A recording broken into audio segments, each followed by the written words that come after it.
여러분 안녕하십니까? 10월 21일 MBN 뉴스와이드 시작하겠습니다. 한 주간의 뉴스들 착하고 알차게 또 전해드리도록 하겠습니다. 네, 하마스의 기습 공격으로 시작된 이스라엘과 하마스의 무력 충돌 2주째 계속되고 있습니다. 바이든 미 대통령이 사태 수습을 위해서 이스라엘을 방문했지만 지상전 그리고 확전 가능성이 여전한 상황인데요. 한국외대 중동연구소 백승훈 전입 연구원 모시고 자세히 살펴보겠습니다. 어서 오세요. 네, 안녕하세요. 안녕하십니까. 네, 먼저 이스라엘과 하마스의 충돌이 2주째 이어지고 있습니다. 양측의 사상자와 피해자가 눈덩이처럼 불어나고 있는데 먼저 준비된 영상 보고 대담 시작하도록 하겠습니다.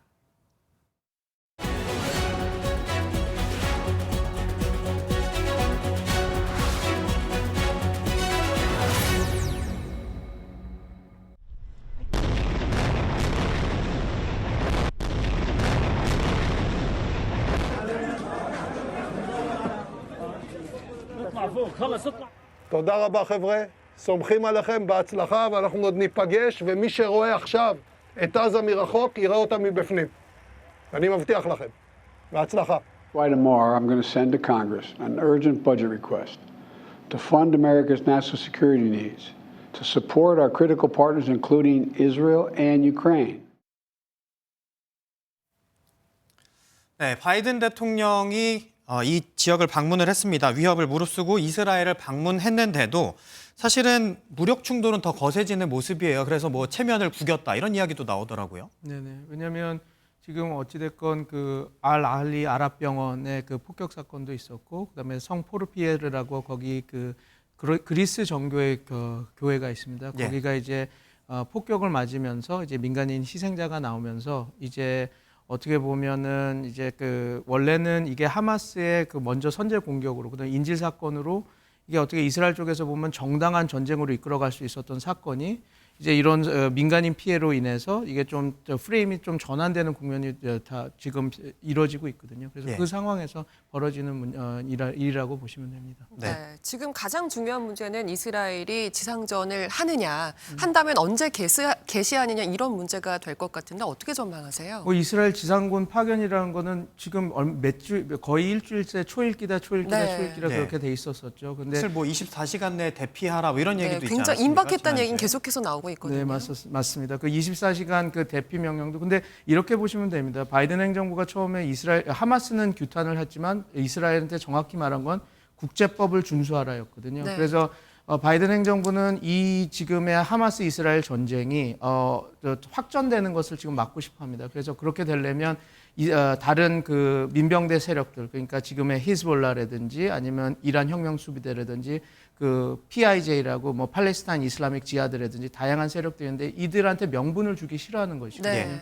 그러기 위해서 이제 24시간 대피 시간도 확보해주고 그렇게 해라라고 해서 지금 전장도 이스라엘은 딱 가자의 북부 지구, 가자와 북부 가자와 가자시에서만 군사작전을 하겠다 한 거거든요. 그래서 네. 민간인들을 다 네. 남쪽으로 라파나 칸 유니스 그 지역으로 피난하게 하고 거기 이렇게 하고 있고. 근데 그런 것들이 다 어떻게 보면 이제 확전을 막기 위해서 이런 것들을 지금 하고 있는 거라고 이렇게 볼 수가 있죠. 근데 이제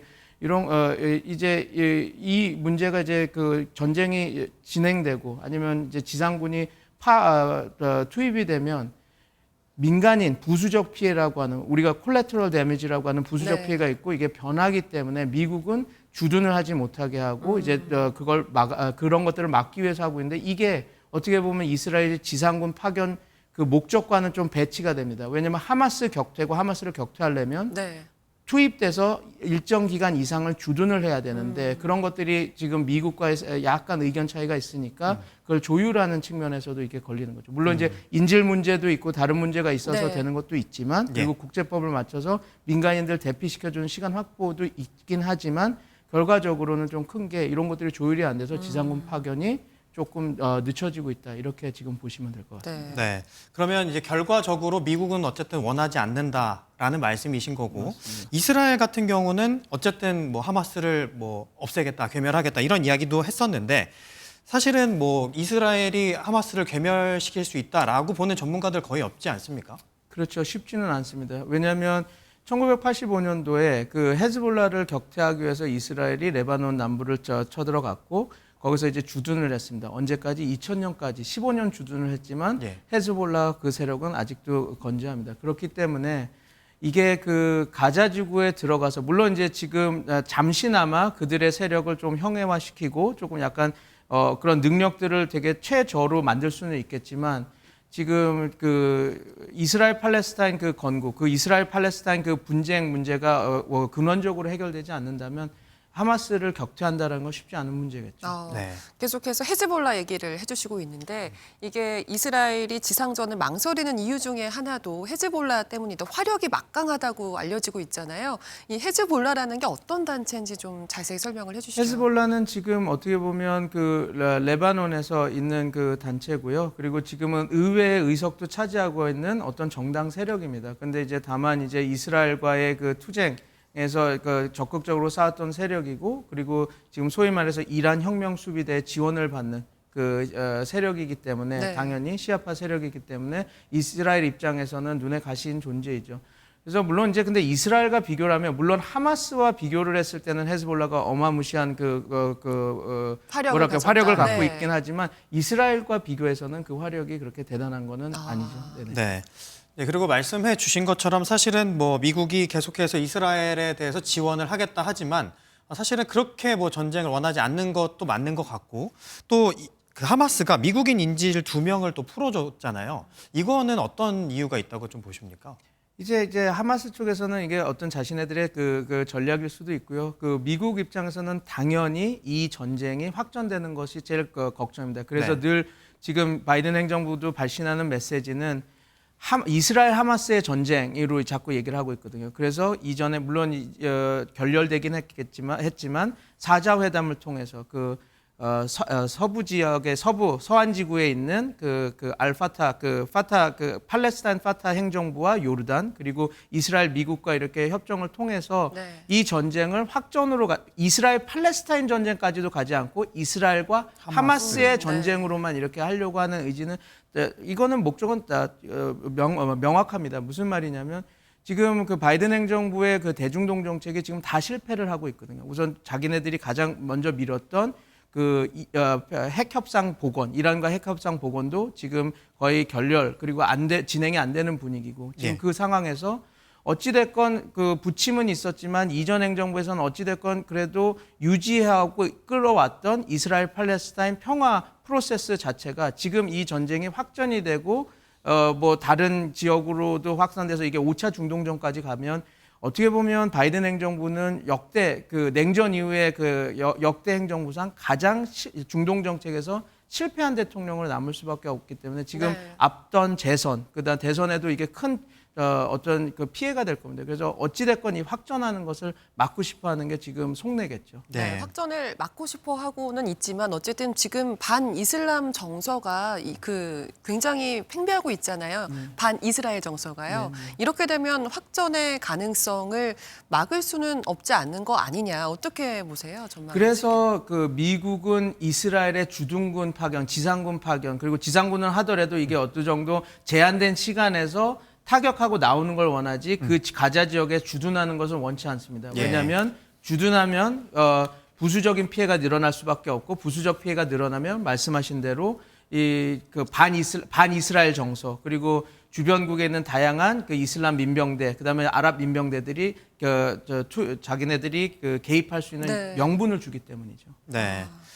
네, 그리고 이런 가운데 오늘 이집트 카이로에서요, 이 중동 주요 국들하고 유럽, 아프리카 또 여러 국가의 정상과 대표들이 평화를 위한 정상회의를 주재한다고 합니다. 그런데 여기에는 미국과 이스라엘이 참석하지 않아서 또 반쪽짜리다. 또 이런 이야기도 나옵니다. 왜냐하면 이렇습니다. 이스라엘은 확실히 자신들의 지상군 투입은 어차피 이들의 목표는 지금 하마스의 어떤 괴멸이니까요. 예. 아니면 하마스를 괴멸하지 못한다 하더라도 하마스의 능력을 상당 수준 파쇄시켜 하고 싶어 하는데 그렇게 위해서는 지상군 파견이 필요합니다. 그런데 지금 이야기가 나오고 있는 그 평화 프로세스 이야기들은 예. 이제 그 하마스도 규탄하지만 팔레스타인의 두 국가, 그러니까 과거에 우리 국제사회에서 이스라엘 팔레스타인 문제를 해결하기 위한 두 국가론을 어떻게든 이반하기 위한 노력들이거든요. 그래서 예. 그렇게 되면 이게 이스라엘이 지금 하려고 하는 군사 작전과 약간 배치되는 부분이 있기 때문에 참석을 안 한 것이죠. 그래서 저는 당연히 국제사회의 이런 그 평화를 위한 이런 모임 그리고 그런 그 담론을 만드는 것 되게 중요하다고 보지만 이게 지금 이스라엘과 하마스의 전쟁 지금 그 상황에서 얼마나 전쟁을 막을 수 있을까는 조금 회의적으로 바라보고 있습니다. 네, 네. 지금 가자지구 안의 상황이 좀 궁금한데요. 뭐 식수나 전기 이런 게 아직 공급이 안 되는 상황이고 거기 뭐 구호물품이라든지 이런 것도 아직은 전달이 안 되고 있는 상황인가요? 이제 슬슬 이제 풀리고 있는 상황인데요. 네. 그래서 우선은 이제 그 북부 이스라엘이 전쟁 구역으로 선포한 그 북부 가자와 가자시 그 두 개의 구는 완전히 봉쇄된 건 맞습니다. 네. 그러나 그 지금 가자 지역 팔레스타인 난민촌이 두 개가 그 남부 가자 지역에 형성이 돼 있거든요. 네. 한 유니스와 라파 지역. 거기에는 단수와 단전 조치도 이스라엘 쪽에서 풀어줬고 네. 그 구호물자가 들어가고 있는 상황이라서 조금 나아지는 환경이라고 볼 수 있죠. 그러면 이게 근데 저는 이렇게 봅니다. 이게 역설적으로 미국이 이스라엘에게 원했던 국제법은 준수하면서 전쟁을 수행하라는 그거다 맞고 또 이스라엘 입장에서도 자신의 하마스의 공격과 지상군 투입은 정당한 전쟁이다라는 것들의 명분 쌓기이기 때문에 네. 이렇게 그 구호 물자나 들어가는 것이 이게 협상과 평화로 가느냐 그렇게 보기에는 조금 힘들고 지상군 투입을 계속해서 초일기에 명분을 있다. 만들어가고 있구나라고 그렇게 판단하는 게 옳은 판단이라고 봅니다. 혹시 그 이집트 쪽으로 대피는 불가능한 거죠? 그 라파라고 하는 포인트가 있긴 합니다. 근데 네. 지금 이집트 쪽에서 완벽히 그거에 대해 열겠다라는 얘기를 안 하고 있거든요. 네. 왜냐하면 지금 60만 명 정도가 지금 피난을 와 있는데 그 60만 명이 열려서 이집트로 들어간다면 그들에 대한 그 향후 지원이나 이런 것들은 어떻게 할 겁니다. 이집트에서 그걸 다 될 수도 없는 거니까 국제사회의 합의도 필요하고요. 그다음에 그 하마스라고 하는 세력이 무슬림 형제단의 도움으로 처음에 만들어진 그룹입니다. 어떻게 보면 무슬림 형제단이 지금 이집트에서는 반국가 단체고 폭력 단체로 지정이 되어 있는 상태거든요. 그 난민들 사이에 그런 하마스 그룹도 들어올 수가 있기 때문에 그런 것들 자기 이집트 입장에서는 자기네들의 안보 문제도 있기 때문에 지금 이 부분에서는 지금 협상을 지금 하고 있는 그런 상황인 거죠. 네. 사실 이렇게 관련해서는 이게 장기전으로 이어지지 않을 거다 이런 전망을 또 많이 하시는데 연구원님께서는 어떻게 좀 전망하십니까? 이것은 이스라엘의 군사 작전에 따라 달렸습니다. 이스라엘이 자기네들의 그 주둔군을 얼만큼 주둔할 것인가 이런 것들에 따라서 이것이 그 어떻게 보면 그 나선에 휩싸여서 전쟁으로 이어지고 장기전이 될 수도 있고 국제전이 될 수도 있고 이것은 어떻게 보면 제가 계속 말씀드린 이스라엘 군의 가자 지구에 얼만큼 주둔할 것인가 그거에 달랐다고 봅니다. 네.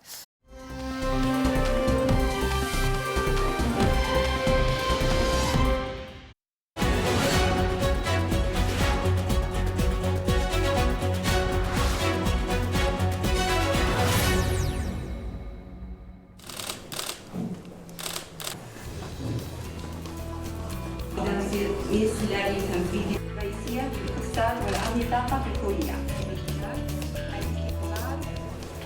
사우디의 새로운 미래를 열어가고 있는 지금 양국의 관계가 또 새로운 관계로 도약할 적기라고 생각합니다. 이스라엘 하마스 분쟁 사태가 중동 평화와 영내 질서에 직결된 문제인 만큼 안보 정세에 관한 논의도 이루어질 것으로 예상합니다. 실질 협력을 강화하는 한편 중동 영내 평화를 진작하고 우리 안보를 강화하기 위한 협력 방안을 논의하고자 합니다. 전기차, 조선, 스마트팜, 문화 콘텐츠 등 다양한 분야로 협력의 지평을 넓혀 나가겠습니다.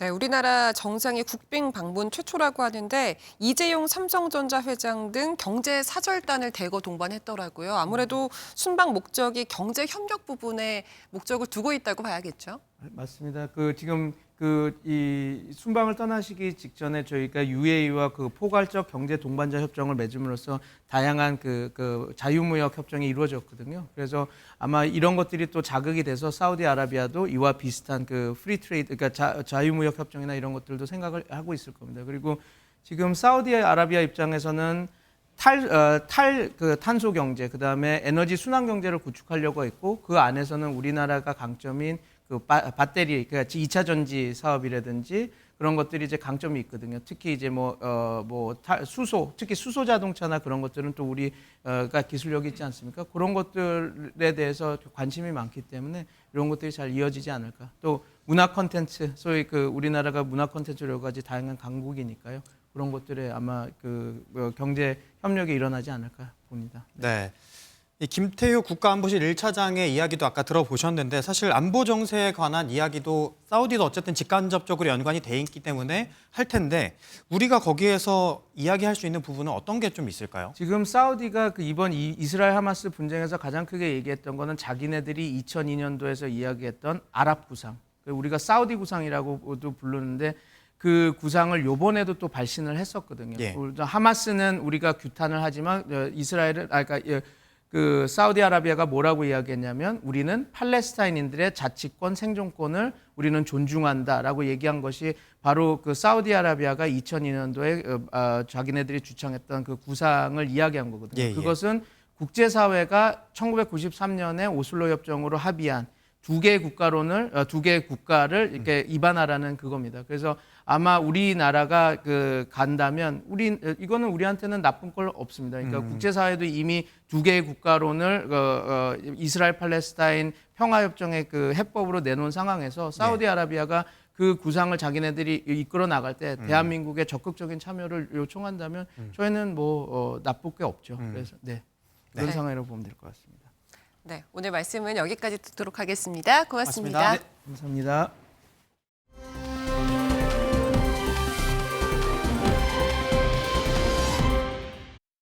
네. 3학년 여학생이 2학년 후배 여학생을 화장실로 데리고 가서 10차례 리코더와 주먹으로 머리와 얼굴을 때립니다.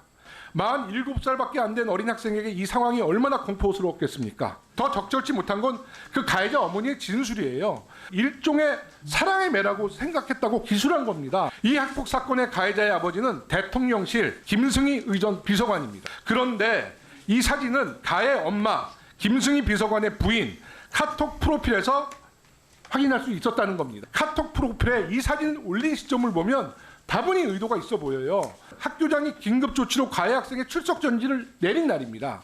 그런데 굳이 카톡 프로필에 왜 이 사진을 올렸을까요? 의전 비서관은 부모로서 깊은 책임감을 느낀다면서 국정에 부담을 주지 않기 위해 사표를 제출했고 즉각 수리됐습니다. 네, 정치권 소식은 네 분 모시고 이야기 나눠보겠습니다. 박창환 장한대 교수, 이승환 전 대통령실 행정관, 최수영 전 대통령직 인수위 전문위원, 한민수 더불어민주당 대변인 모셨습니다. 어서 오세요. 안녕하십니까. 네, 어제 오전이었죠. 저희가 영상으로도 보여드렸는데 김승희 대통령실 의전 비서관의 초등학교 자녀가 이 후배를 전치 9주에 달하는 폭행을 했다. 이런 의혹이 제기가 됐습니다. 대통령실에서는 즉각 조사에 착수를 했고 업무에서 배제를 했고 7시간 만에 김승희 비서관이 스스로 사표를 제출했습니다. 먼저 한민수 대변인께 질문을 드리도록 하겠습니다. 사실은 어제 갑자기 좀 이야기가 나왔는데 이 내용 한번 좀 정리를 해 주시죠. 그러니까 국감장에서 좀 전에 나온 것처럼 민주당의 김용우 의원이 김승희 의전비서관의 초등학교 3학년 딸아이더라고요. 딸인데 2학년 학생을 후배를 화장실로 데려가서 저는 전치 9주를 초등학교 3학년 학생이 이렇게 학교 폭력이 저질렀다는 자체가 솔직히 안 믿깁니다. 이분의 아버지가 대통령실의 실세 비서관 여부를 떠나서 너무 충격을 받았고요. 그러자마자 이제 폭로가 의혹 제기가 됐고 대통령실은 바로 이제 그걸 인정을 한 거죠. 한 거기 때문에 공직기강 비서관실에 조사를 시킨다고 했는데 그 이어서 몇 시간 만에 사표 수리를 했습니다.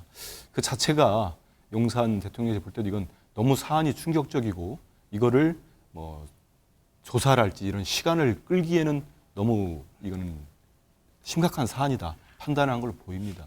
근데 이게 이 과정에서 우리가 좀 볼 게 있는 것 같습니다.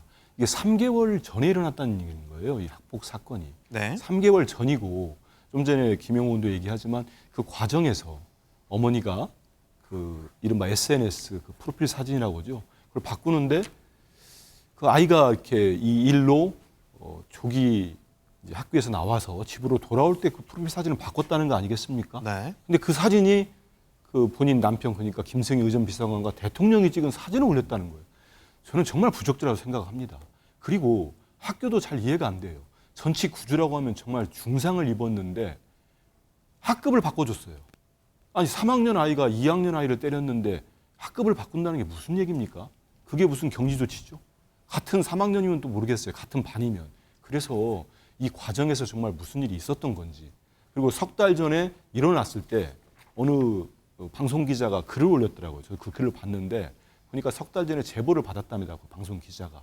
그래서 너무 믿기지 않는 충격적인 일이길래 취재를 들어갔더니 그 피해 학생의 부모님이 약간 그 대통령실에 계신 분위기 때문에 그런지 몰라도 좀 꺼려하고 더 이상 말하기를 쉽지 않아 해서 보도를 못했다는 거예요. 그러고 바로 이게 국회에서 국회의원이 면책특권이 있는 국회의원이 이제 의혹 제기를 하자마자 이런 일이 벌어진 겁니다.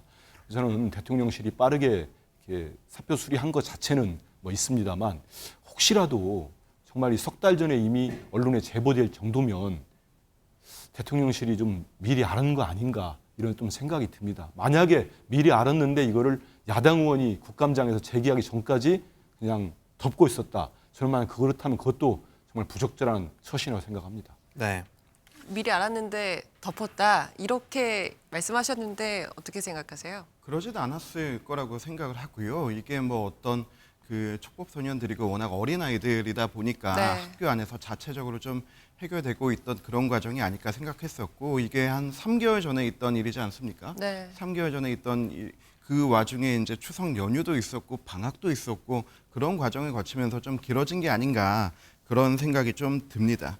그리고 또 김승희 비서관 대통령실도 바로 이런 내용을 인정했고 국민의힘도 당에서 논평을 내면서 유감을 표명했고요.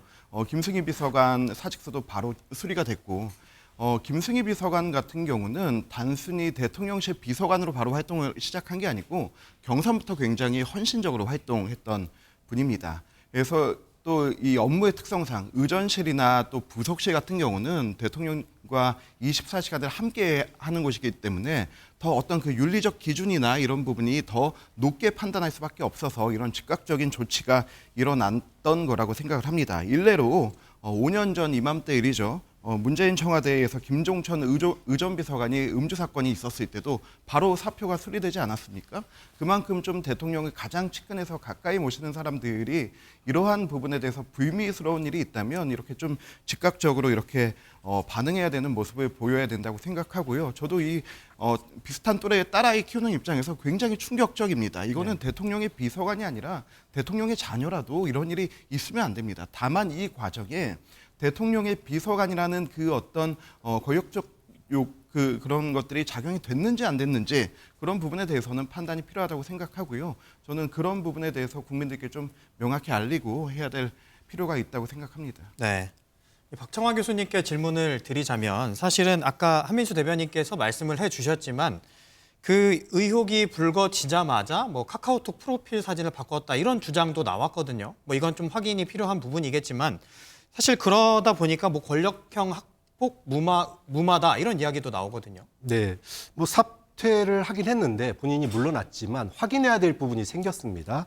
이 사건이 일어난 당시가 7월 초인데 사건이 발생하니까 전치 구주면은 어떻게 상처를 입어야 전치 구줄까 싶을 정도로 굉장히 큰 상처예요. 그러니까 급하게 이제 그 학생을 그 사고를 일으킨 이 비서관 자녀를 갖다가 학교에서 돌려보냅니다, 집으로. 그런데 그날 부인이 카톡 프로필을 갖다가 대통령이 나온 그 남편 사진 프로필을 올렸다는 거예요. 이 유사한 일들이 과거에도 있긴 있었습니다. 그러니까 문재인 청와대 아까 얘기하셨는데 그 당시에도 한 행정관이 아파트에서 자녀들 층간소음 문제가 발생했는데 다툼이 벌어지다가 청와대에 근무하고 있는 사실이 알려졌어요. 그러니까 청와대에 누를 끼칠까 봐 그 집이 자기 집인데도 불구하고 집을 세놓고 다른 동으로 이사를 갔습니다. 제가 드리고 싶은 얘기는 뭐냐 하면 참모진이라고 하면 대통령이나 대통령실의 부담을 어떻게 하면 좀 더 낮출까를 고민을 해야 돼요. 그런데 지금 이 사건은 정반대잖아요. 오히려 내 자녀가 혹시라도 그 소위 말해서 학폭으로 인해서 뭔가 징계를 받을까봐 미리 호가호의 권력을 갖다 등에 업고자 하는 마음으로 프로필 사진 바꾼 거 아니냐라고 하는 의혹이 생길 수밖에 없는 거고, 그다음에 또 하나는 이게 7월 초 발생한 일입니다. 그런데 지금 물러난 것이 지금 벌써 10월 말이에요. 그럼 최소 석 달이 지났는데 석 달 동안 뭐 했냐라는 거죠. 자, 만약에 부인이 카톡 프로필 사진을, 대통령 사진이 나온 프로필 사진을 바꿨다라면은 이걸 가지고 혹시라도 지금 학생에게 처해진 조치가 이 정도면은 거의 전학, 다른 학교로 문제를 일으켰기 때문에 전학하는 게 맞거든요. 통상적으로는. 근데 전학을 가지 않고 지금까지 있다라고 하는 것 자체가 뭔가 학교에 압력을 가한 거 아니냐라고 하는 상식적 의혹을 제기할 수밖에 없는 거예요. 좀 그런 점에서 물러났다고가 다가 아니다. 그 사이에 대통령실에서 뭐 조사가 이루어졌는지 안 이루어졌는지 모르겠지만 후속 조치로라도 그 뒤에 혹시라도 은폐 의혹이나 또는 축소 의혹이 있었는지 또는 부당한 개입이 있었는지 이 부분은 좀 살펴볼 대목이라고 봅니다. 네, 일단 사표 수리가 됐기 때문에 더 이상의 조사는 물리적으로는 불가능한 상황인데요. 그래도 후속 조치는 필요하다고 얘기하시는데 이 내용은 어떻게 보세요? 이제 그 공직기강 비서관실 차원에서의 조사는 더 이상 없겠죠. 네. 이제 왜냐하면 이제 우리가 일반직 공무원과 이제 그 별정직 공무원을 구별하지 않습니까? 우리가 흔히 이제 일반직 공무원은 우리가 표현 쉽게 한다면 늘공이라고 그러고 이제 별정직 공무원은 이제 어공이라는 표현을 하는데 정년에 보장된 그 공무원, 일반직 공무원이라면은 본인이 사표를 낸다 하다 바로 수리가 되지 않고 여기에 대한 조사가 이루어진 후에 징계 여부를 결정한 다음에 이제 사표 수리 여부가 결정이 되지만 별정직 공무원은 즉각 수리가 되는 것이 이제 그것이 법적으로 그렇게 돼 있으니까 하는데, 다만 저도 여기서 드릴 말씀은 이제 과연 그러면 그날 이제 폭행이 이루어지던 날 SNS 사진을 바꾼 게 이게 무슨 인과관계가 있느냐. 사실 그거는 이제 우리가 추론할 뿐이고 이제 합리적인 의심이라고 얘기하는 수준이지 사실 그것이 여기에 대해서 외압과 어떤 압력을 행사할 의도를 그렇게 했는지는 정확히 명백하지가 않기 때문에 어쨌든 저는 이 부분은 이제 법적인 부분, 그다음에 뭐 규정상의 절차는 하자는 없다 하더라도 그럼에도 불구하고 대통령실에 어떤 의전비서관이라는 직위가 있었기 때문에 어떤 사회적인 여론이라든가 그런 여러 가지 이제 영향력을 감안해서라도 한 번쯤 우리가 뭐 들여다보는 것은 좀 필요한 과정이라고 생각이 되겠습니다만 어쨌든 본인이 책임을 지고 즉각 사표를 냈고 사실 순방을 앞두고 순방에 대한 모든 계획을 짰던 의전비서관을 바로 7시간 만에 순방단에서 배제시킨다는 결정은 굉장히 이례적이거든요. 왜냐하면 그 가서 짜서 동선까지 다 확인했던 그 실무 책임자를 데리고 가지 않는 거기 때문에 상당 부분 여기에 대한 부담을 감수하더라도 그럼에도 불구하고 국민적 공분이 있고 그다음에 의혹과 문제 제기가 있다 그러면은 받아들이겠다는 대통령실의 어떤 그런 강한 의지와 대통령의 마지막 결심이 있었다. 그래서 저는 이런 측면에서 앞으로 여권의 내용도 좀 주목해 볼 필요가 있지 않을까 그렇게 생각이 됩니다.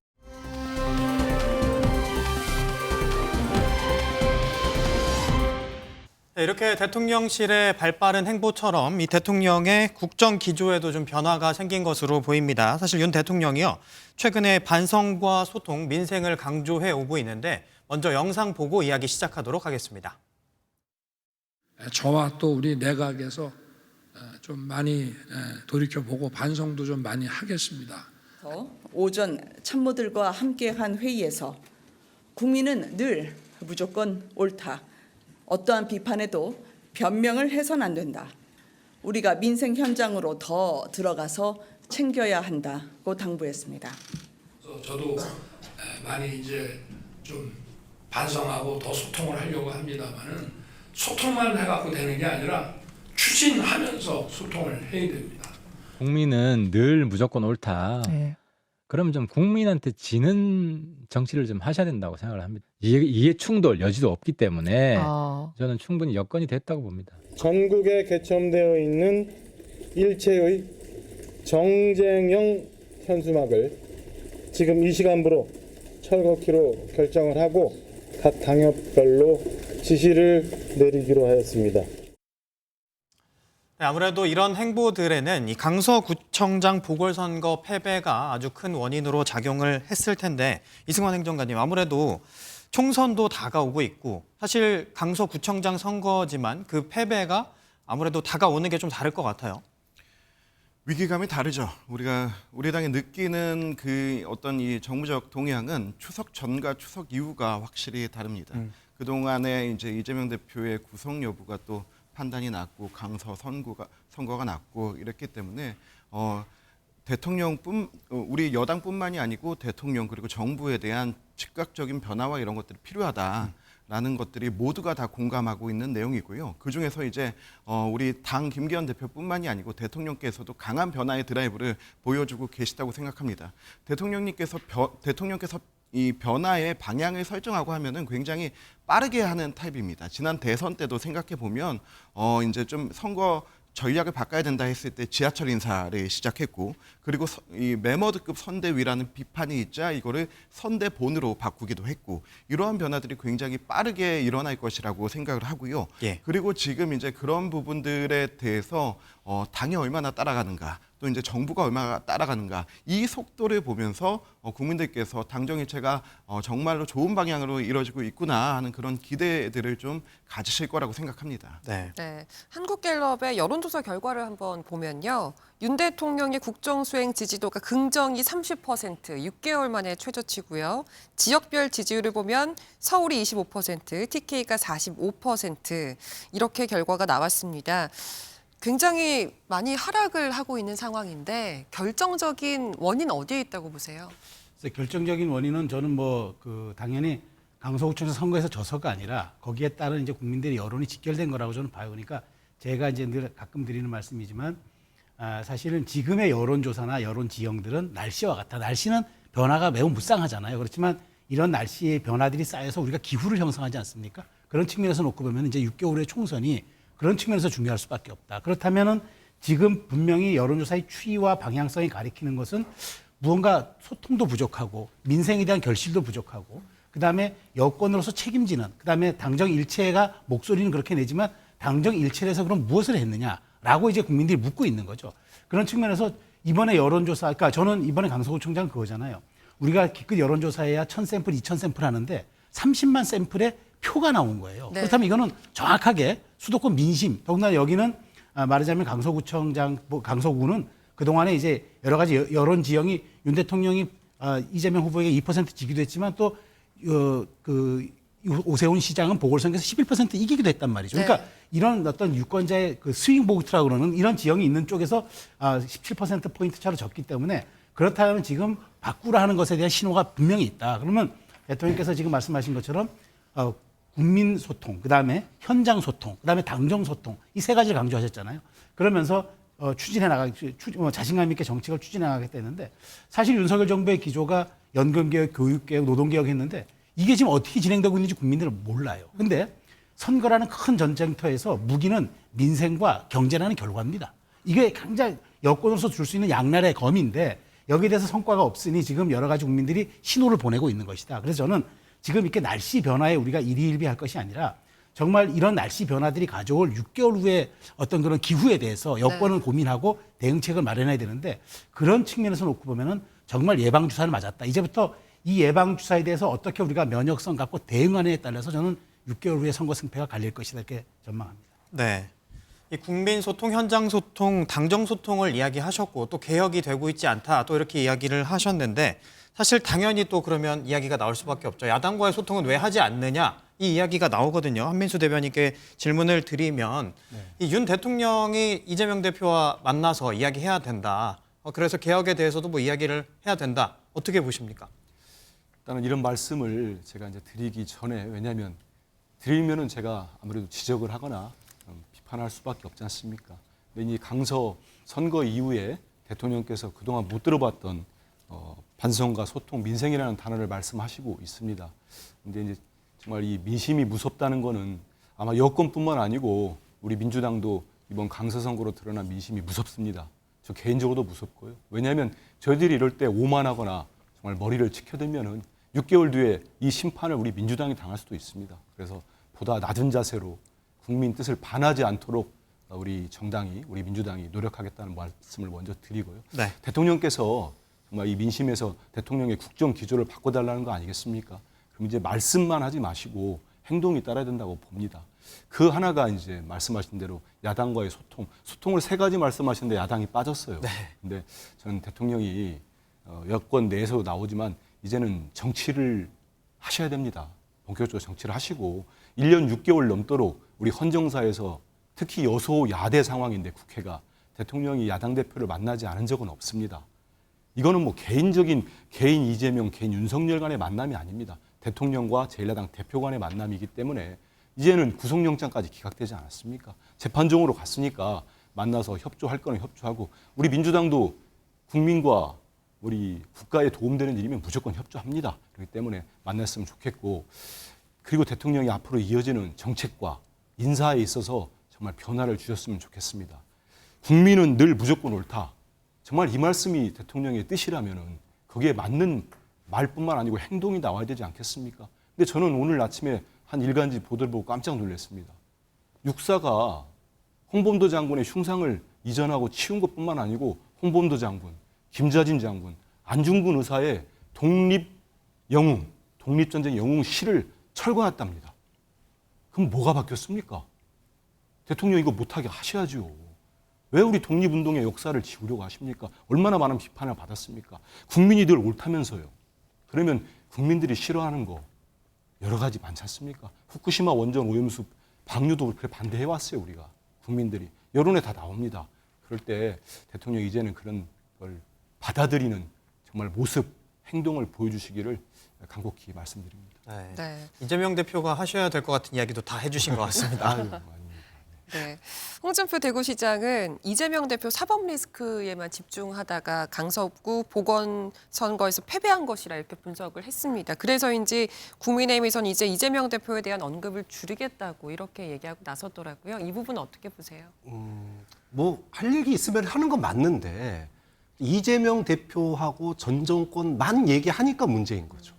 뭐 서로가 정쟁이라고 하는 게 정치적인 싸움을 하는 거 아닙니까? 상대방의 잘못을 지적하는 건 나쁜 것이 아닙니다. 근데 문제는 정치를 해야 되는데 그걸 하지 않는다라는 거예요. 아까도 앞서서 대통령이라고 하는 자리는 국민을 대표하는 자리입니다. 그러면 여당 사람만 만나는 게 아니죠. 야당 인사도 만났어야 되죠. 그런데 뭐 이제 와가지고 여권과 소통하시겠다 그러면은 아니 도대체 그러면 국민은 다 여권밖에 없는 거냐? 야권을 지지하거나 또는 여권을 지지하지 않는 중도층은 어떻게 하라는 얘기냐. 그래서 만나야 되는 사람이 야권 야권 대표인 겁니다. 야권 의원들을 만나야 되는 거고 그다음에 국민들을 만나는 거예요. 그런데 아직도 저는 대통령의 인식이 과연 물론 이재명 대표에 대한 발언을 줄이겠다 그랬으니까 그 빈자리를 민생으로 채웠으면 하는 저는 그 충원을 드리고 싶은데 문제는 아직도 국민의힘의 그런 전환이 빠를까? 아까 우리 이승환 전 행정관이 빠르게 전환할 거다 그랬는데 네. 대통령이 지난 여름에 뭐라고 그랬습니까? 총리부터 장관들까지 다 나가서 이념 전투 나서라라고 그랬어요.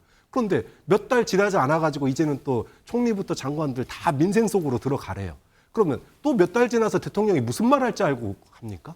그럼 대통령의 말 한마디에 지금 장관들부터 시작해서 여권이 일사불란하게 바꿔가요. 그럼 일사불란하게 바꿔가는 건 좋은데 그게 정말 국민을 위한 행동인 건지 아니면 대통령 인식 전환에 따른 그냥 행동 변화인 건지 좀 그런 점에서 참 현 정부의 총리나 장관들이 다음에는 대통령에 위해서 뭔 얘기 나올까 싶어가지고 네. 과연 깊숙이 국민들 속으로 들어갈 수는 있을까 그런 점은 좀 우려되는 대목이에요. 네. 이승환 행정관께 질문을 하셨으니까 한번 답변을 해드려 주시죠. 이제 대통령의 변화 모습을 보면서 바로 이제 나오는 것이 영수회담 얘기, 야당 대표 왜 안 만나냐 이 얘기인데요. 저는 민주당이 이 얘기를 하시기 전에 지난 그 1년 몇 개월의 시간을 한번 좀 되돌아봤으면 합니다.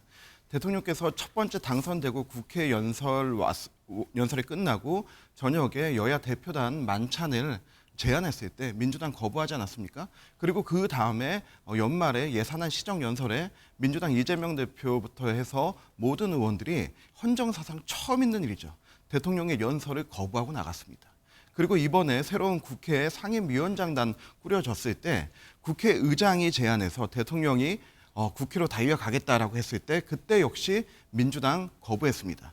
저는 이러한 모습을 보면서 민주당과 이재명 대표가 본인들 편의에 의해서 먼저 영수회담을 꺼내는 것. 이재명 대표 영수회담 꺼냈던 시기들 몇 번 있었습니까? 본인의 재판에 가장 큰 위기에 있을 때, 그리고 이제 검찰 수사가 이제 다가올 때, 그때 다 제안했던 것들입니다. 본인의 방탄을 위한 영수회담이 아니고 진정한 영수회담을 위해서라면 그러한 시기와 타이밍 그리고 또 조건 없이 대화하자가 아니고 오히려 이러이러한 정책들에 대해서 함께 논의하자라고 하는 게 필요하다고 생각하고요. 그 이전에 김기현 대표가 제안한 여야 대표회담에 먼저 응하는 것이 순리라고 생각합니다. 네.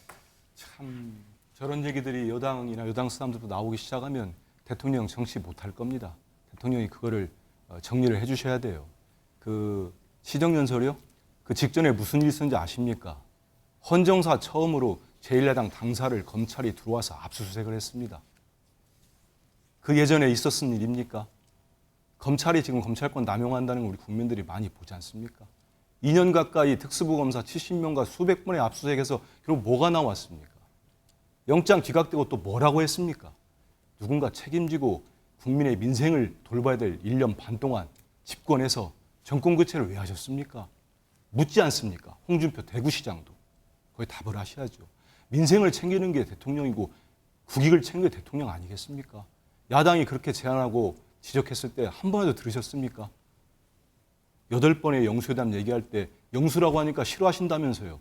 그러니까 이재명 대표 뭐라고 했습니까? 용어 관계 없습니다. 어떤 형식도 좋습니다. 나만 만나기 부담스러우면 다른 야당들, 원내대표도 다 같이 합시다. 주제는 용산에서 대통령실 정하십시오. 대신 민생을 위해서 우리가 만납시다. 그렇게 제안을 한 거예요. 아직도 방탄 얘기하면 뭐 어떻게 하자는 얘기입니까?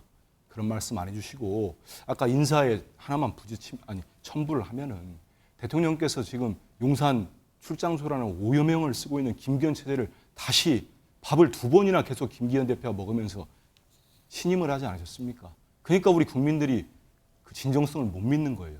그리고 그 여론조사가 지금 좀 전에 우리가 봤던 수치로 나오고 있는 겁니다. 아니 나라 잘 되기를 반대하는 야당 대변인이 어디 있겠습니까? 대통령 잘해달라는 말씀으로 드리는 거니까 복각하면 받아들이지 마시고 좀 변화가 있었으면 좋겠습니다. 네, 저도 알겠습니다. 좀 짧게 한 말씀만 좀 이제 드리고 마무리한다 그러면 지금 뭐 야당 입장에서는 그렇게 얘기할 수 있겠으나 사실 저는 저 말에도 한 대변인 말에도 진정성이 왜 느껴지지 않는 거는 이재명 대표 그때 체포동의안 가결할 때 그때 올라왔던 수많았던 민생 법안들 하나도 처리 안 했어요. 그러다 어디로 간 겁니까? 그러다가 이제 와서 민생하겠다고 합니다. 그러니까 이제 모든 것의 소통에 대한 불통에 대한 책임을 여권에 묻는 것, 전 이것만 가지고는 얘기가 안 된다고 봐요. 그동안 야당도 언제까지 이런 부분에 대해서 본인들의 입장도 앞과 뒤가 달랐고 표리부동한 이런 점들이 분명히 있었음을 시인하고 그때부터 출발할 때 비로소 여야가 소통할 수 있지 않겠습니까? 여당의 책임 묻고 대통령만 바뀌어야 한다는 지적은 여권이 뼈 아프게 받아들이니까 야권 또한 그동안에 있었던 표리부동 정국에서 좀 탈피하는 모습 필요하다. 그 말씀 저는 드리겠습니다. 네, 알겠습니다.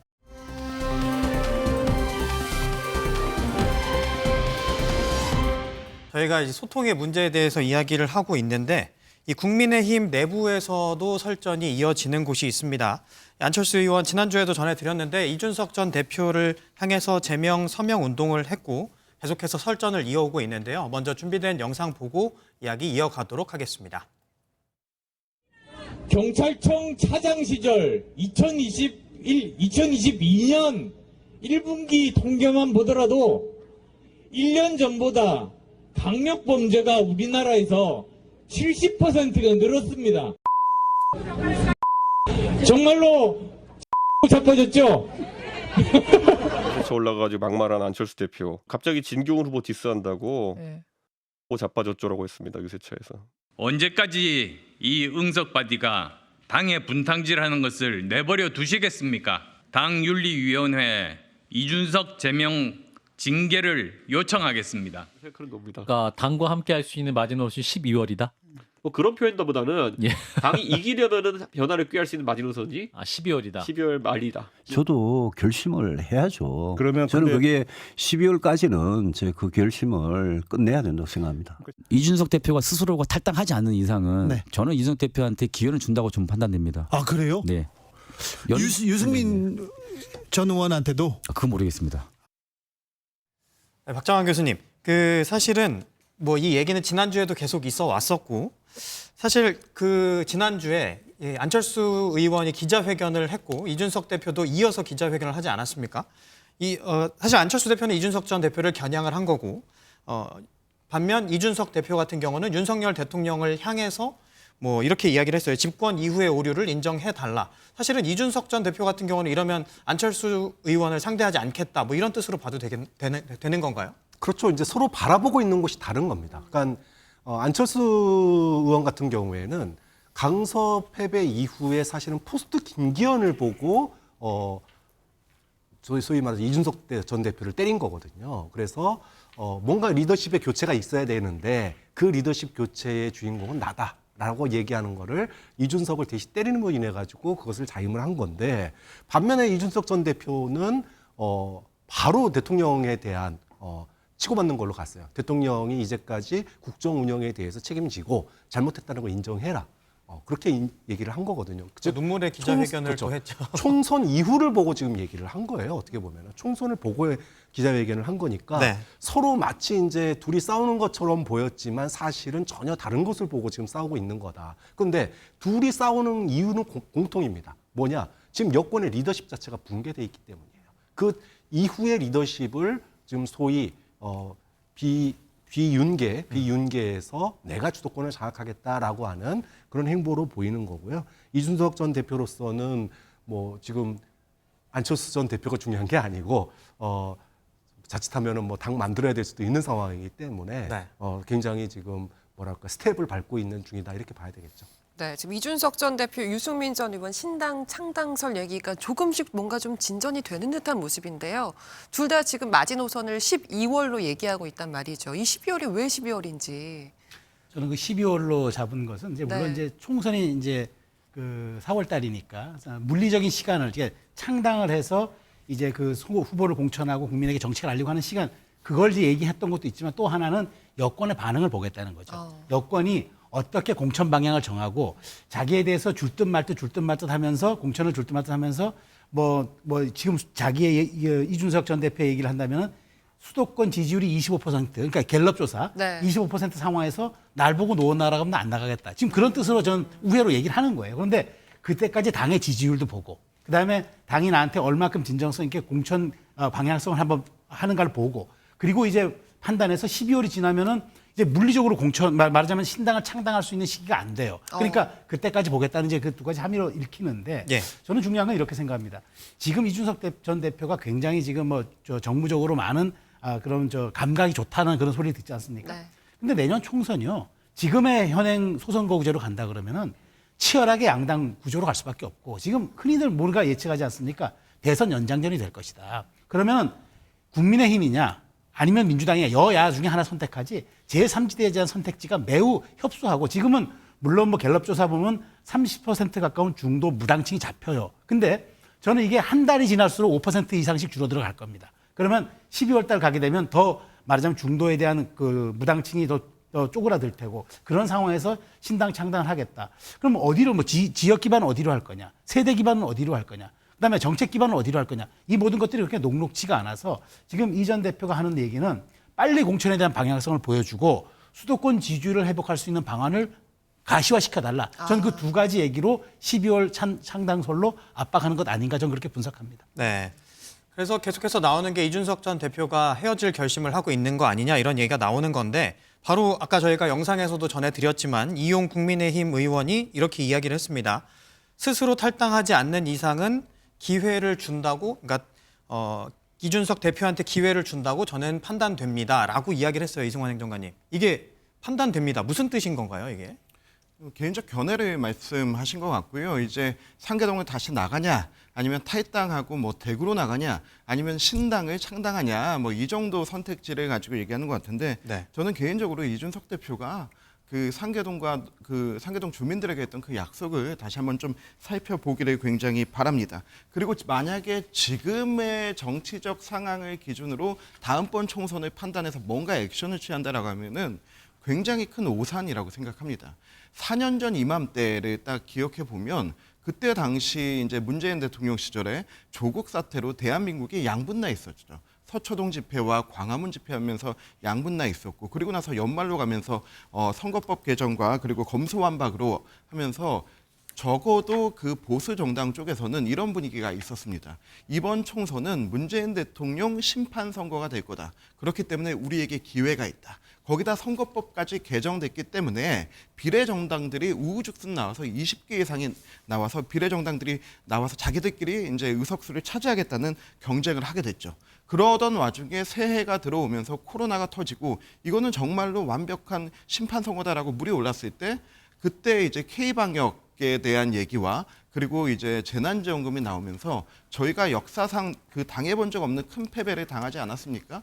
선거까지의 6개월의 시간은 굉장히 많은 시간이고 또 어떠한 정치적 역학관계가 일어날지 모릅니다. 저는 부디 이준석 대표나 우리 유승민 전 의원이나 이런 분들이 지금의 상황을 가지고 자신의 유불리를 따지는 정치가 아니라 좀 당 전체와 보수 진영 전체를 위한 그런 정치를 한번 그려봐 주기를 기대하고 있습니다. 네. 그렇다면 이준석 전 대표나 유승민 전 의원의 신당을 창당하게 된다면 이게 민주당 입장에서는 악재인가요, 호재인가요?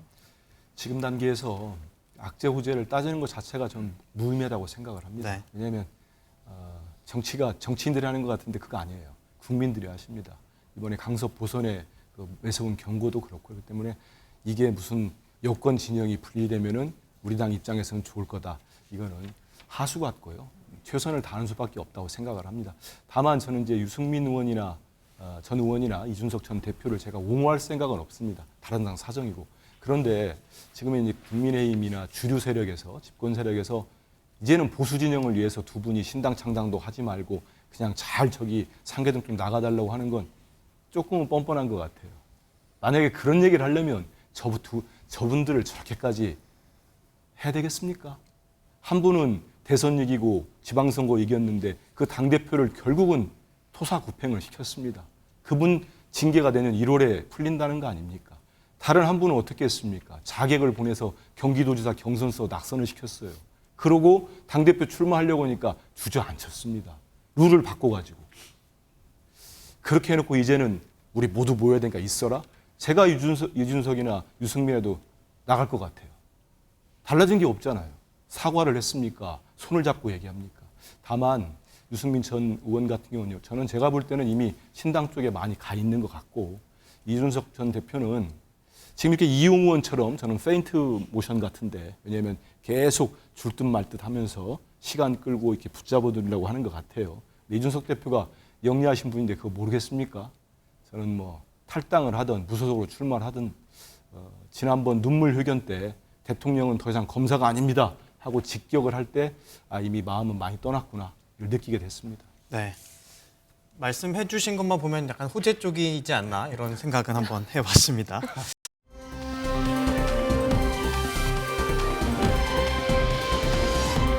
그리고 이제 내각에 있지만 정치권 뉴스에 늘 등장하는 분의 이야기죠. 한동훈 장관 이야기를 한번 해보도록 하겠습니다. 거창 구치소 개청식에 참석했는데요. 먼저 영상 보고 시작하도록 하겠습니다. 오늘의 개청이 특별히 감동적인 이유는 거창 주민들께서 민주주의의 가치를 보여주셨다는 점 때문입니다. 저는 거창에는 처음입니다만 벌써 거창을 좋아하게 됐습니다. 그러지 않을 수가 없네요.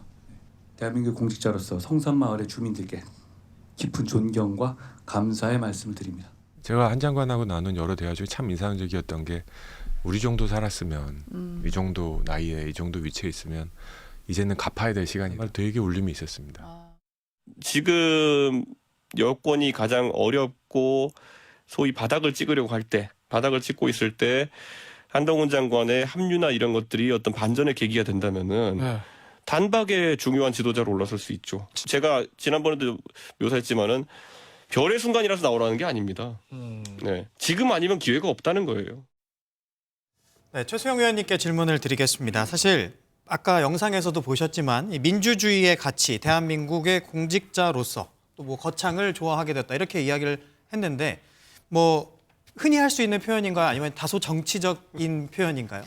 저도 뭐 메시지를 전공하는 사람으로서 볼 때 이 얘기는 정치인의 언어입니다. 국무위원의 언어라고 보기에는 조금 말하자면 감성에 호소하고 그다음에 이른바 공감 능력을 조금 이제 과시하는 그런 이제 언어들이죠. 사실 뭐 그냥 드라이하게 국무위원이 그냥 축사 보고 읽어도 될 텐데 굳이 말하자면 거창 구치소, 그러니까 이런 구치소 같은 것들이 오는 걸 주민들이 이렇게 열린 마음으로 받아줬다라고 얘기하면서 존경과 신뢰를 보내고 감사를 드린다. 그리고 또 하나 이제 최근에 또 눈에 띄는 기사 하나가 그 교정직 공무원들이 갖고 있는 의전에 대한 그 규범이 있었더라고요. 그러니까 교정직 공무원들이 이제 교도소를 관리하는 사람들이잖아요. 네. 그러니까 굉장히 위아래 상하 관계가 엄격하게 의전하고 윗사람 모시고 하는데 그 조례와 훈령을 폐지했다고 합니다. 더 이상 이렇게 권위적으로 할 필요가 없다. 똑같은 사람 사는 사회고 조직인데 왜 이렇게 과도한 의전을 해야 되느냐라고 했다는 거예요. 그런 것을 놓고 본다면 어느덧 1년 반 가까운 지금 국무회 법무장관을 수행하고 있는 한동훈 장관이 어느덧 제가 보기에는 굉장한 좀 정치인의 언어 혹은 이제 그런 그 공감과 그다음 울림이 있는 언어들을 이제 구사하면서 뭔가 대중에게 좀 감성적으로 소구하고 그다음에 법무장관의 딱딱한 법무장관의 이미지가 아니라 그 좀 국민에게 다가가려는 낮은 좀 자세. 최근에 언행들이 윤석열 대통령이 얘기하는 민생 속으로와 무슨 관련이 적어도 최소한 있는지가 그건 모르겠습니다만 어쨌든 달라지고 있고 쓰는 언어와 행동 그다음에 메시지가 굉장히 연성화되고 있다는 거. 이 점은 저는 어쨌든 한동훈 장관의 여권에 대한 기대감과 그다음에 한동훈 장관이 갖고 있는 잠재력과 파괴력에 대한 그런 어떤 기대치가 올라가고 있는 상황에서 매우 주목되고 있는 그런 변화가 아닌가 저는 생각이 됩니다. 총선 앞두고 한동훈 장관 출마설은 정말 예전부터 계속 저희가 함께 나눴던 얘기 중에 하나잖아요. 근데 조정은 의원이 이야기한 부분이 좀 의미심장하게 다가오더라고요. 이제는 갚아야 할 시기. 그게 지금 이제 온 건가요? 어떻게 보세요?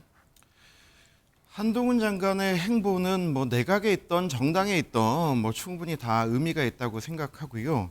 지금 한국 정치를 최근의 사례를 보면은 이름 뒤에 현상이라는 단어가 붙는 그 인물들이 몇몇 있었습니다. 뭐 가장 올해는 노무현 전 대통령 이제 등장하셨을 때 노무현 현상이 있었고, 그리고 이제 안철수 대표가 처음 정치를 시작할 때 안철수 현상, 이준석 대표가 당대표 됐을 때 이준석 현상, 그리고 가장 최근에 단 한 번의 역사상 단 한 번의 선거로 대통령이 된 뭐 윤석열 현상 이렇게 있었다고 보는데요. 지금 한동훈 장관에 대해서는 그 현상이라는 단어가 아직 붙기까지의 단계는 아니지만은 그러한 요소들이 충족되고 있다고 봅니다. 예전 몇 년 전까지만 해도 우리 선거에서는 굉장히 흑수저 논쟁, 누가 더 힘들게 살았냐, 누가 더 가난한데 성공했냐, 이러한 부분들이 부각이 됐는데 한동훈 장관은 누가 봐도 강남에서 전형적으로 공부 잘하고 이제 잘 사시고 그리고 엘리트고 이런 부분들은 다 알고 있지 않습니까? 네. 근데 이게 이전 정치까지만 하더라도 굉장히 마이너스적인 요소였어요. 근데 이제는 그러니까 부유하게 또 풍족하게 또 똑똑하게 스마트하게 또 엘리트다운 면모를 보여주고 있다. 하나의 어떤 심볼처럼 되고 있는 것 같은데요. 여기에서 이제 필요한 건 두 가지거든요. 저는 자신의 능력을 증명하는 것과 그럼에도 불구하고 일반 국민들과 공감할 수 있는 능력을 보여주는 것.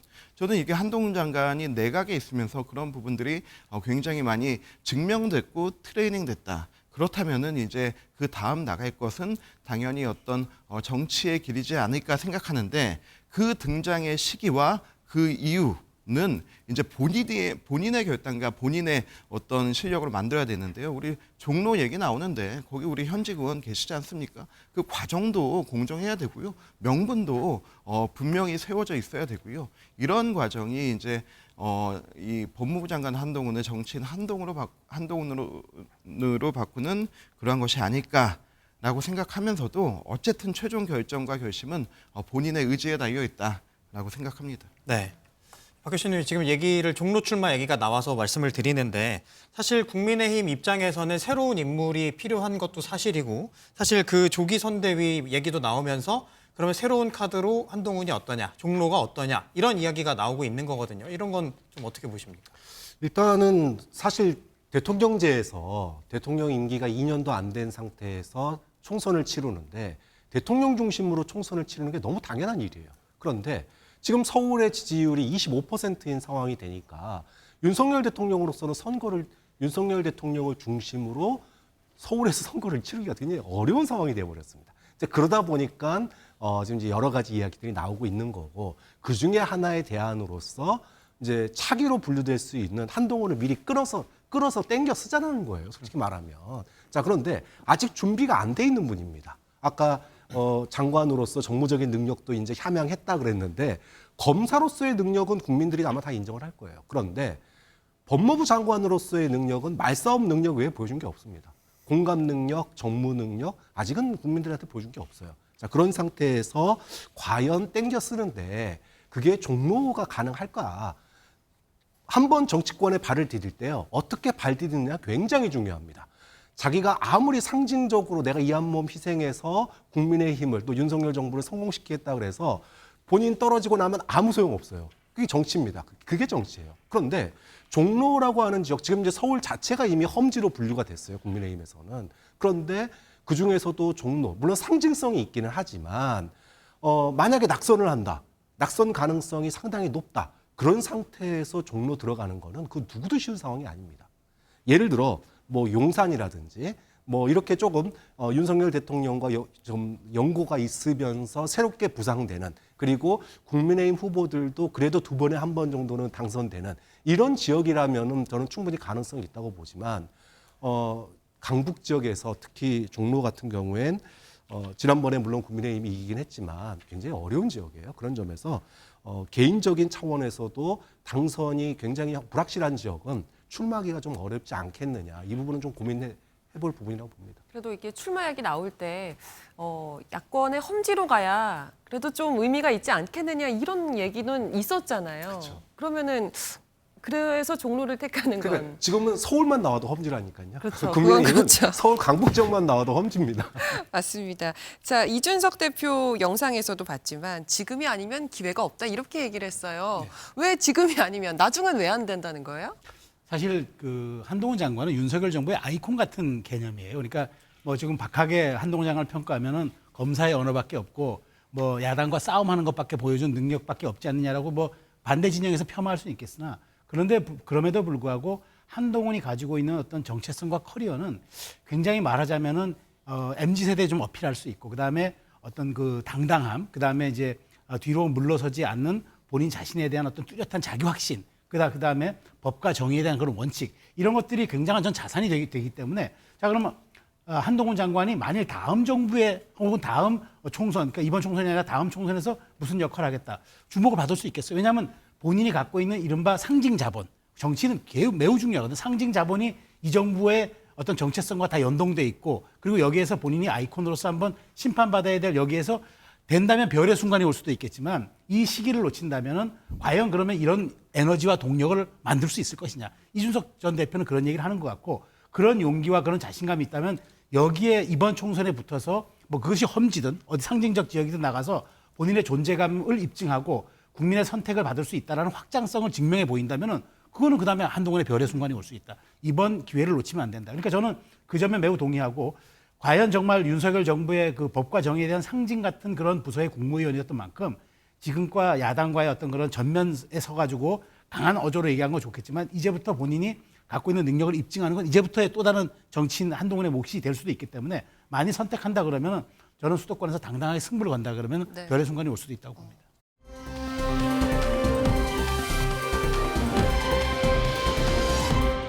한민수 대변인께서 오래 기다리고 계셔서 이제 이번에는 민주당 이야기로 한번 넘어가 보도록 하겠습니다. 사실 이재명 대표가 어제 사흘 만에 이 재판에 출석을 했습니다. 지난주 지각했던 모습과 달리 이번 주에는 다소 일찍 도착한 모습을 보였는데요. 먼저 영상 보고 이야기 이어가 보도록 하겠습니다.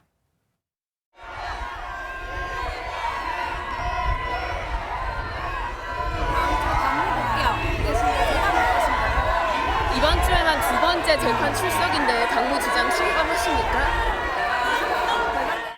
이 청원안이 윤리심판원으로 넘어갔을 때 윤리심판원이 어떻게 판단할 것인가의 문제는 또 다른 문제이겠지만, 그렇죠. 네, 저는 이 과정에서 해당 행위에 버금가는 그런 행위들이 있었고, 이것에 대해서는 일정한 매듭이 필요하다고 생각합니다. 네, 이재명 대표가 다음 주 월요일이면 당무에 복귀할 예정이라고 합니다. 사실 그리고 가장 관심이 가는 부분, 이재명 대표가 가결파 징계할 건가 안 할 건가 그 얘기였는데, 사실 MBN이 단독 보도를 해드리기도 했거든요. 징계 없다. 사실 이재명 대표가 그런 함께 가야 된다 이런 입장을 표명하기도 하셨었는데, 당 내부의 입장 정확하게 어떤 겁니까? 일단은 23일이니까 모레죠. 네. 월요일 최고위원회의를 통해서 당무에 복귀를 하십니다. 이제 24일간의 단식을 하셨고 회복 기간을 거쳤는데요. 제가 듣거나 추정하기에는 대표는 오시면 메시지는 모두 지금 전 국민이 지금 어떤 메시지를 낼지 다 보고 있지 않습니까? 네.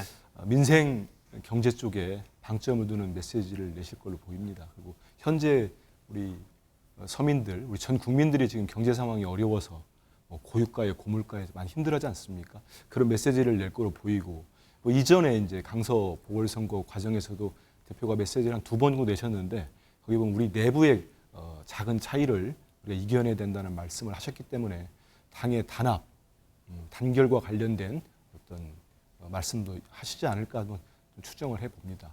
지금 이제 말씀하시는 이제 가결파라는 건데 조금 약간 분리를 해볼 필요가 있을 것 같습니다. 지난달 21일이었습니까? 체포동의안 표결 때 있었던 우리 당 의원들의 언론이 추정하는 한 20여 분 넘는 분들의 이제 가결 투표를 한 것 같은데 그분들을 저는 처벌한다고 그건 물리적으로도 쉽지 않고 본인들이 입장을 밝힌 분이 한 몇 분 계시긴 해요. 네. 의원총회에서 난 가결했다고 했는데 그 외에 어떻게 찾아내겠습니까? 그리고 국회의원들께서 헌법에 보장된 네. 표결권을 행사했는데 그거를 해서 처벌한다 저는 좀 쉽지 않은 일인 것 같고 다만 지금 우리 당에 이제 좀 올라와 있는 게 당원 당규에 따라서 권리당원들이요 당비를 내는 권리당원들 5만 명이 징계 청원을 하면은 거기다 지도부가 하셔야 되죠. 그렇죠. 네. 지도부가 보고를 하는 절차가 있습니다. 좀 전에 말씀하신 아마 MBN이 단독 보도한 내용이 그 사이에서 그건 있었습니다. 그러니까 최고위원들 간에 논의가 돼 있는데 이미 말렸습니다만 대표께서 그 보고 절차를 대표가 이제 당무 복귀 안 한 상태니까 하려고 하는데 대표가 좀 만류한 거는 있습니다. 그러다 보니까 이제 대표의 입장이 그렇게 한 거 아니냐 나왔는데 이건 징계를 하고 안 하고 해당 행위죠. 네. 당원들이 올린 5분을 해당 행위로 올린 건데 그거는 지도부가 징계하고 안 하고 아닙니다. 지도부에서 보고가 되면은 우리 당도 국민의힘에 윤리위가 있듯이 윤리 심판원이 있기 때문에 그쪽으로 이관을 하면은 거기에서 독립적인 기회에 논의하는 거죠. 근데 그 전 단계에서 일단 논의가 안 된 상태다. 그런 말씀드리겠습니다. 네. 가결파 징계 여부를 놓고서 어쨌든 계속해서 당 내부에서 여러 잡음이 나오고 있는 상황인 건 맞는데요. 조홍천 의원과 김남국 의원이 설전을 벌였습니다. 이 내용은 어떻게 보셨어요, 교수님? 글쎄요, 둘 다 제가 봤을 때는 민주당 내에 지금 핵심적인 그런 내부 분위기를 반영하는 분들은 아닌 것 같은데 어떻게 보면 둘 다 지금 민주당의 아웃사이더 아닌가 이런 생각이 들어요. 지금 당무와 관련해서 이제 김남국 의원이 이제 무소속으로 갔지 않습니까? 네. 무소속인 상황에서 가결파 징계 얘기를 하니까 왜 남의 당에 신경 쓰냐 이런 이제 설전이 벌어졌는데 저는 이재명 대표가 그 손에 피 안 묻힐 거라고 봐요. 이재명 대표로서는 지금 아까 그 재판 얘기하셨는데 이런 상황에서는 당연히 민생, 화합 이런 얘기 할 수밖에 없는 거고 또 당연히 그래야 됩니다. 대통령도 그랬는데 좀 야당 대표는 당연히 이렇게 해야죠. 이게 너무 당연한 거고요. 이제 문제는 그래서 그럼 징계 안 하고 넘어가느냐? 그건 아닐 거다. 아까 대변인님께서 조심스럽게 해당 행위로 이제 5명이 지금 회부돼 있다라고 말씀하셨는데 당대표가 거기에 대해서 왈가왈부할 이유는 없는 거죠. 예를 들어 화합을 얘기했으면 당대표로서 할 얘기 다 한 거예요. 그런데 아마도 그중에서 징계를 갖다가 최소화해서는 하지 않을까. 근데 그 부분을 하지 않게 되면 소위 말해서 이재명 대표를 지지하는 핵심 지지층이나 또는 뭔가 당의 어떤 그 구성원의 변화를 요구하는 그런 요구들이 밑에서부터 있는데 그걸 갖다가 당대표가 열기를 꺾어버리게 되면 총선에서의 동력이 사라지거든요. 좀 그런 점에서 상징적 징계가 이루어질 거고 그 징계를 갖다가 하게 하느냐 못하게 하느냐 지금 이걸 둘러싸고 밑에서 지금 소위 물 밑에서 지금 그 압력을 갖다가 양쪽에서 행사하고 있는 것이고 그게 하나 튀어나온 게 조홍천, 김남국 설전이다. 그렇게 봐야 되겠죠. 네.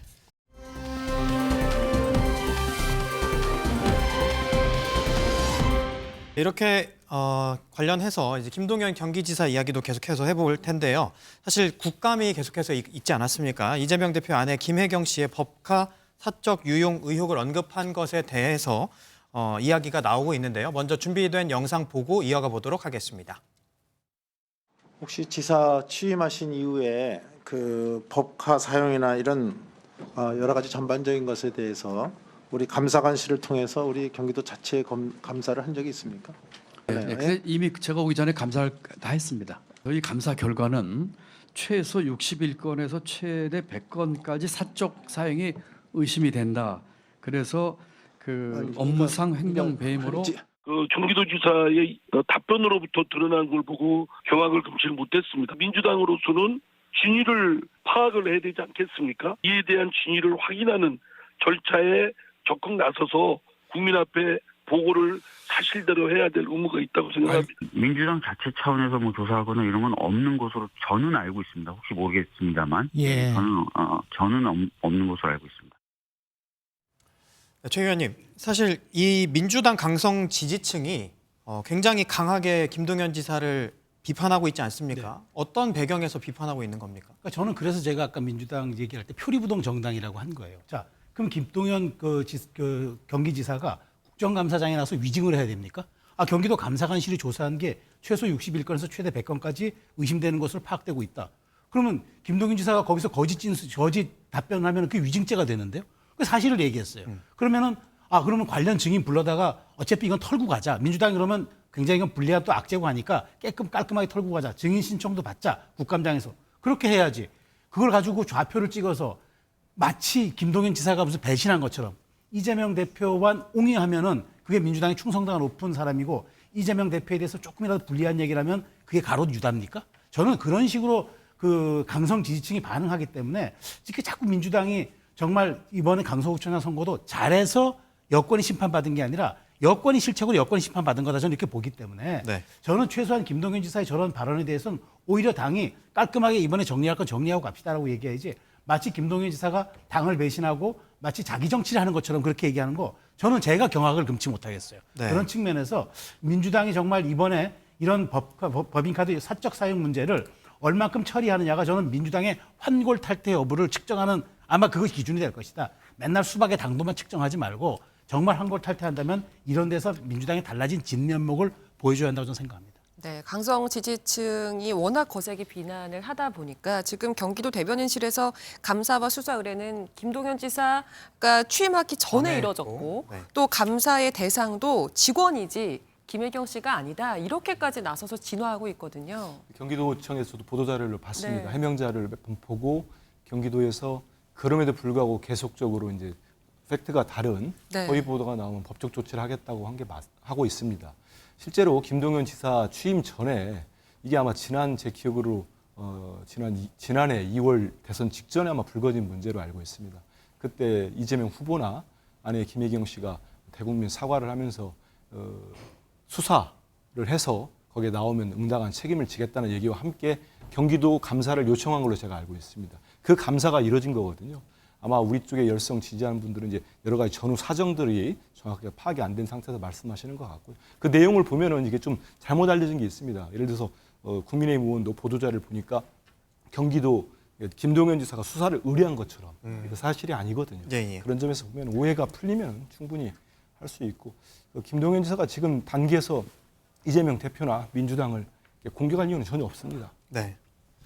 박 교수님 공격할 이유가 없다고 하셨는데 사실은 이 제보자 문제가 또 있지 않았습니까? 이 얼굴과 실명을 공개했는데 기자회견을 열었어요. 원래는 국감에 나가려고 했는데 왜 못 나가게 하냐 이렇게 기자회견을 열었거든요. 네, 뭐 결과적으로 여야의 합의에 의해서 증인 채택이 무산됐습니다. 뭐 정무위뿐만 아니라 행안위에서도 이제 증인 채택이 안 됐는데 그러면 지금 어쨌든 수사 중인 사안이잖아요. 그러니까 수사 중인 사안이기 때문에 뭐 이야기하기 좀 그렇습니다만 수사가 끝나고 그리고 이제 기소 단계에 혹시 접어든다면 그때는 부적절한 사용이 뭐 60에서 100건이 있었다니까 그 부적절한 사용에 대해서만큼은 저는 뭐 이재명 대표가 관리의 책임자로서 분명히 좀 언급을 하고 넘어가는 게 맞다고 봅니다.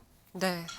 앞으로 좀 상황을 지켜봐야 될 것 같습니다. 오늘 내부 말씀 여기까지 듣고요. 뉴스와이드 또 여기서 인사드리겠습니다. 함께해 주신 여러분 고맙습니다.